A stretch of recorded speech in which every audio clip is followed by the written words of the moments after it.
There was a guy who was on this podcast, John Bernthal. He was talking about this guy that he interviewed. He was going to blow up a mosque. Assalamu alaikum, greens of peace. This is the Dean Show. I love you very much, all the work that you're doing. When I was ready to talk about it, I would only talk to you. And I was explaining how much respect I have for the faith of Islam. Welcome to the Dean Show. The Dean Show.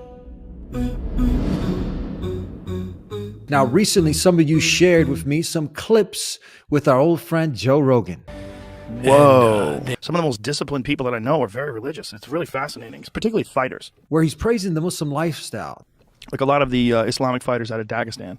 They're some of the most dominant fighters and some of the most religious fighters, so devout. And because they don't have the distractions that a lot of the hedonists do. He talks about them not partying, drinking, and all the other debauchery that goes into that dark black hole of following your lusts and desires. And because they don't have the distractions that a lot of the hedonists do. Yeah. They're not party like the guys out of Khabib Nurmagomedov's camp or some of the most dominant fighters.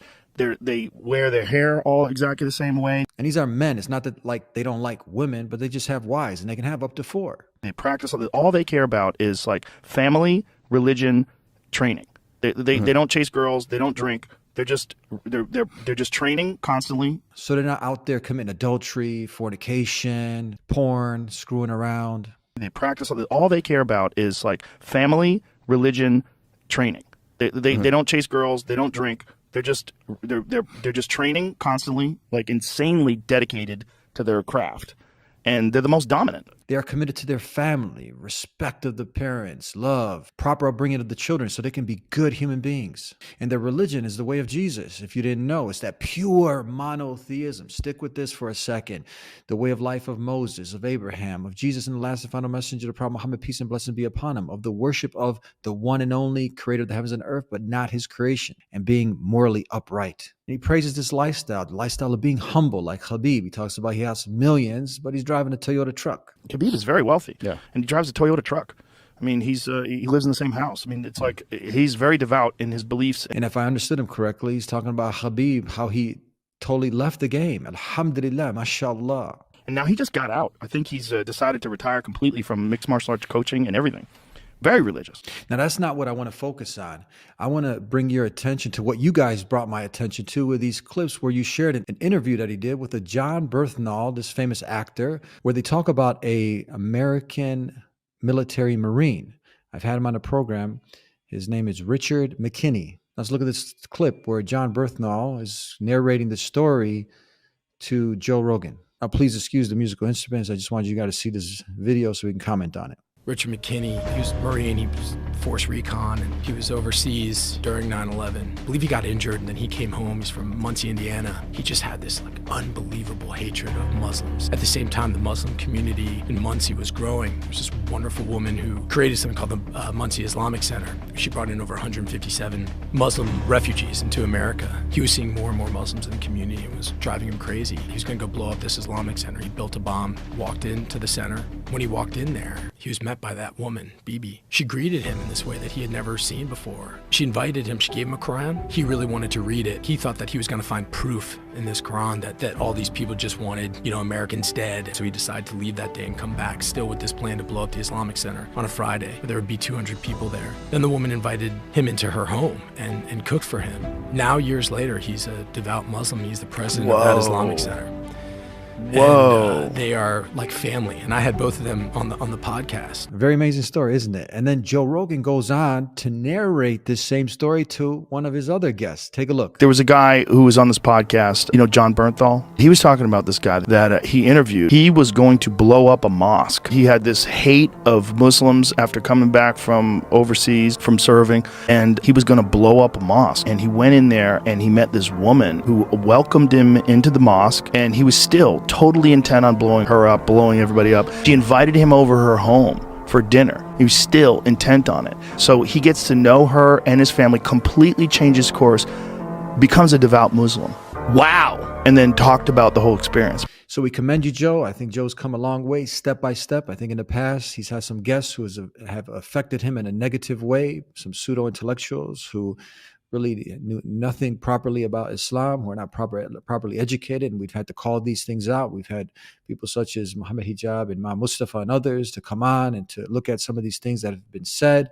You can watch some of those programs in the past. So just we keep it fair and balanced. So the things that he's done in the past, we call that out.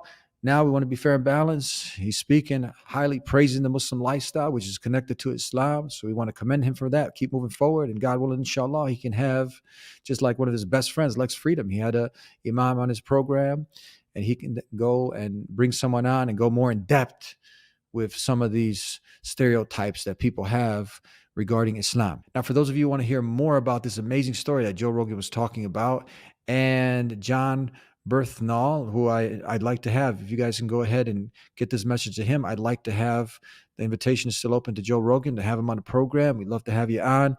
And John Berthnall, I'd love to have you on to talk about this interview that you did with our brother Richard McKinney. And for those who want to hear more of this story in full, I'm going to leave you with a clip with this amazing story of our brother, American military Marine Richard McKinney.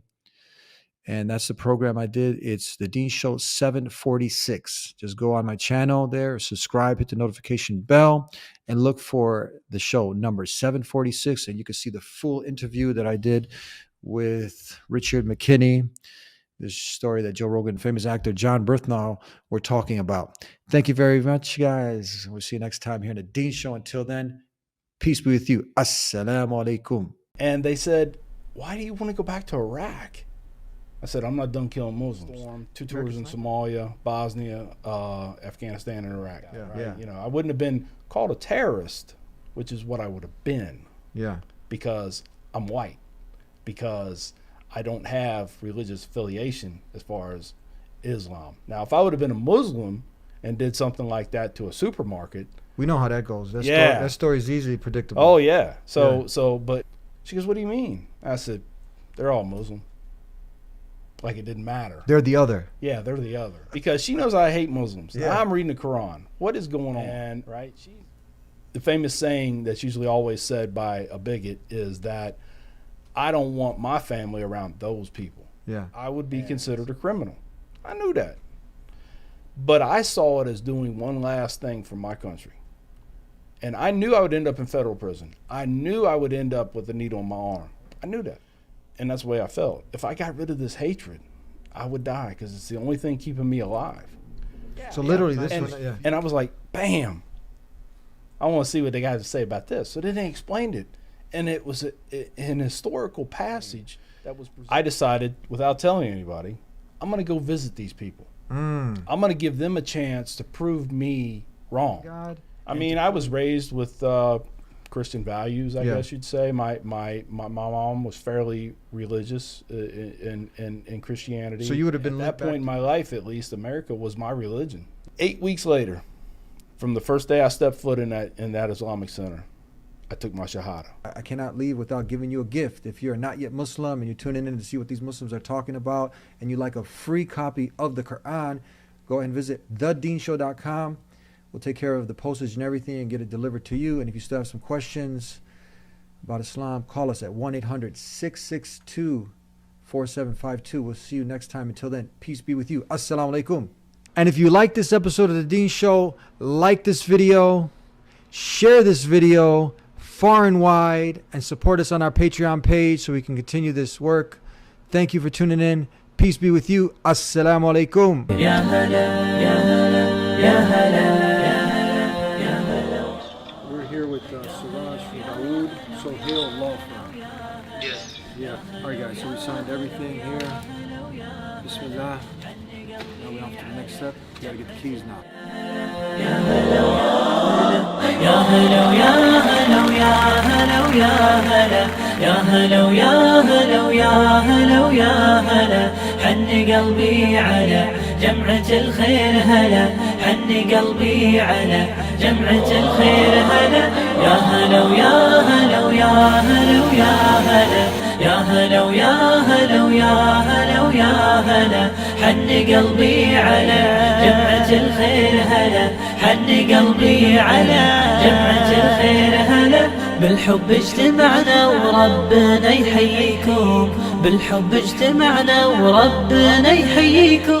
مرحبا ويا هلا فيكم، انتم منا واحنا فيكم، بالمحبة نحييكم. يا هلا ويا هلا، يا هلا ويا هلا ويا هلا ويا هلا، يا هلا ويا هلا ويا. The amount of Muslims around here, it's pretty huge, and like the place, the location that you opened in, basically it's further south from the other big masajid.